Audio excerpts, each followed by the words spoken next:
Imagine it's the end of the month. Your salary has just come in. You've paid your rent. Your electricity bill is gone. Your phone bill is paid. You've bought groceries. You've put fuel in the car. And somehow, after everything, you still have about $1,000 left. Now, think about what you'd actually do with that money. Maybe you'd catch up on a bill you've been putting off. Maybe you'd finally fix that old car that's been giving you problems. Maybe you'd buy something you've wanted for months. Maybe you'd take your family out for dinner, or maybe you'd leave the money sitting in your bank account because you don't really know what to do with it. And honestly, that's probably what most people would do.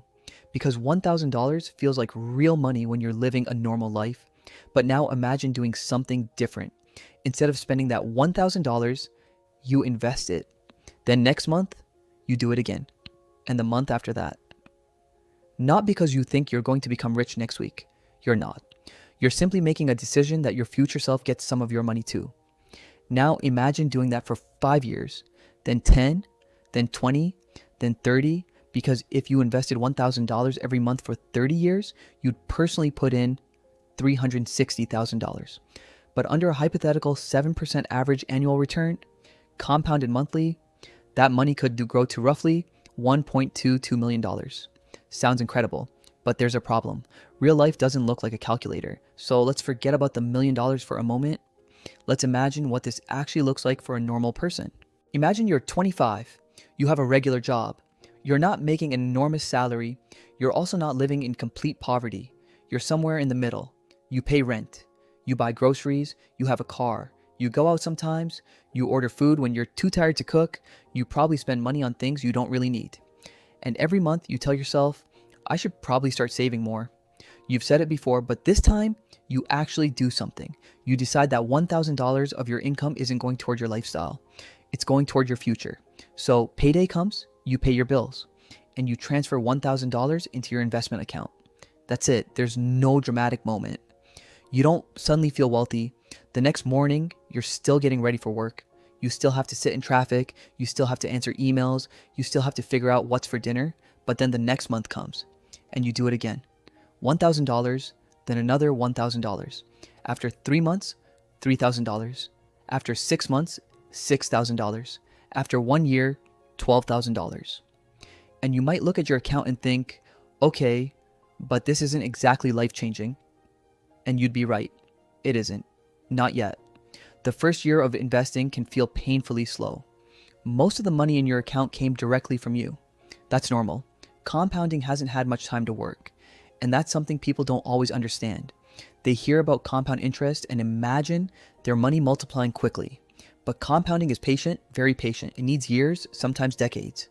Now imagine 3 years have passed. You're 28, you've contributed $36,000. Your life doesn't look exactly the way you imagined it would at 25.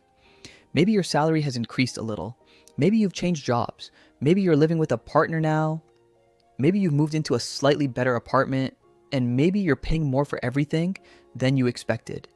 Groceries cost more, rent costs more, insurance costs more. And then your car starts making a strange noise. You take it to a mechanic. The mechanic gives you the number, $2,000. Not exactly what you wanted to hear. You look at your bank account and you think, there goes my savings.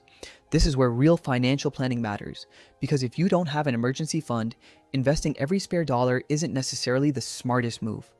You don't want to be forced to sell investments just because your car broke down. So maybe you use your emergency savings. Maybe you invest less that month. Maybe you skip the $1,000 contribution entirely. And that's okay. Real life isn't perfectly consistent. There might be a month where you invest $1,000, another month where you invest $500, and another where you invest nothing. That doesn't mean you failed. It means you're living a real life. The important question isn't, did I invest perfectly every month? It's, when things settle down, do I start again? And eventually, you do. 5 years have passed. You're now 30. You've personally contributed around $60,000. Now let's use our hypothetical 7% average annual return. With monthly contributions, the account could be around $71,000. You look at the number, and something finally starts to make sense. You put in $60,000, but the account is potentially worth around $71,000. The difference is investment growth. Your money has started doing some work of its own. And this is where investing becomes interesting. Not because you've suddenly become wealthy, you haven't, but because the money you invested 5 years ago is still invested. And if it grows, those gains stay invested. Then those gains can potentially grow too. That's compounding. It's almost boring when you explain it, but give it enough time, and boring can become powerful. Then another part of life starts getting in the way. You get a raise. Maybe your salary increases by $500 a month, and suddenly you start thinking, I can afford better things now. Maybe you move into a nicer apartment. Maybe you upgrade your phone. Maybe you eat out more. Maybe you start taking more expensive vacations. None of those things are automatically bad. You're allowed to enjoy your money. But there's a trap here. If every raise immediately becomes more spending, your lifestyle can grow just as quickly as your income. So instead, maybe you increase your investment. Your $1,000 becomes $1,200. You don't have to, but now your higher income is helping your future too. Now imagine 10 years have passed. You're 35. You've contributed $120,000. Under our hypothetical 7% return, your investment account could be around $173,000. And this is where something changes. The numbers are now big enough that market movements actually hurt. Imagine checking your account one morning. It's down $5,000. Then the next week, another $7,000. Then another few thousand. Suddenly you're looking at a drop of tens of thousands of dollars. And you're thinking, should I sell? You open social media.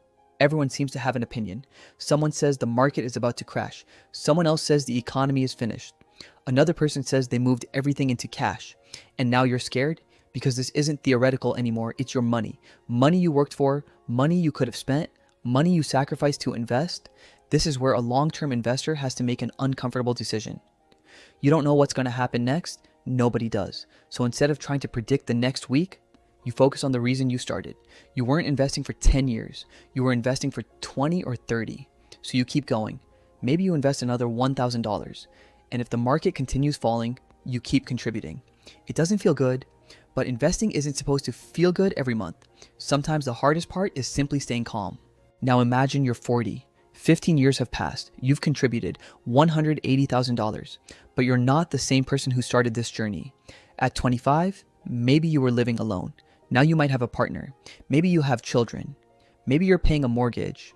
Maybe you've got school expenses. Maybe you're helping your parents. Maybe you've changed careers. Maybe you're earning much more money than you were when you started, but you're also spending much more. That's adulthood. Your income can increase, and somehow your expenses find a way to increase with it. The grocery bill gets bigger. The house needs repairs. The kids need something for school. The car needs servicing. Someone's birthday comes around. Christmas arrives. Then there's the insurance bill you completely forgot about. This is why building wealth isn't about being perfect. It's about making room for the future while still living your actual life. Maybe some months you invest $1,000. Maybe some months you invest $700. Maybe you get a bonus and invest $2,000.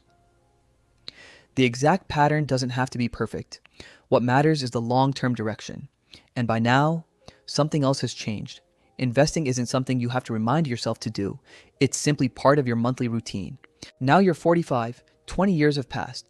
You've contributed $240,000.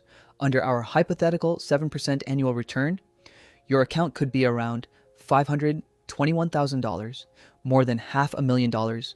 But here's something important. You don't necessarily feel rich because life is still happening. You still have bills. You still have groceries to buy. Your house still needs maintenance. Your children may be getting older. There are still unexpected expenses. The difference is you have options. If something happens at work, you aren't starting from zero. If you need to replace your car, you aren't necessarily panicking. If you want to take a career break one day, maybe that's becoming possible. And this is something people sometimes miss when they talk about wealth. Wealth isn't always about buying expensive things. Sometimes it's about not being trapped. Having enough financial resources that one unexpected problem doesn't completely destroy your life. That's what your investments can potentially give you over time. Options. Now imagine you're 50. 25 years have passed. You've contributed $300,000. At this point, something interesting has happened. You don't think about that first $1,000 anymore. You barely remember what you spent money on that month.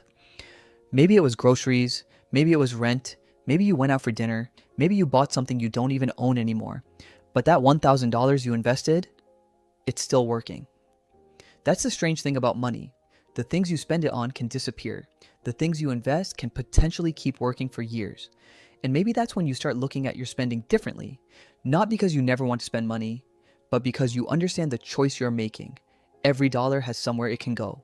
You can enjoy it today, you can save it, you can invest it, or you can do some combination of all three.